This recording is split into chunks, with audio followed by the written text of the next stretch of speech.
may nangyaring masama kay Mama. Pumunta ka agad sa ospital.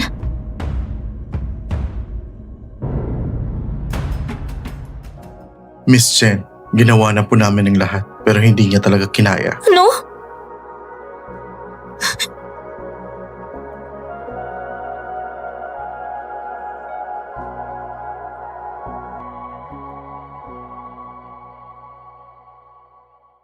Chenlan! Nababaliw ko na ba?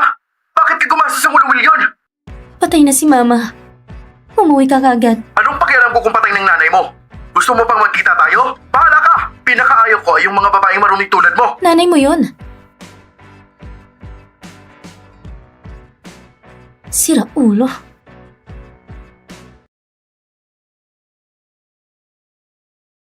Kahit ano, pwede. Kahit buhay ko pa ibibigay ko sa'yo. Ang sweet mo talaga. Sige na, magpalit ka na ng damit. Sige.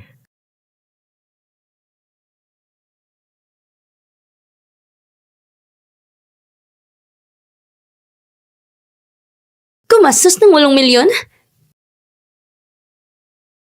Chinlan, wala ka talagang hiya. Paano mo nagawang gumastos ng pera ng asawa ko? Bukas, gagawin kitang mas miserable kaysa sa kamatayan.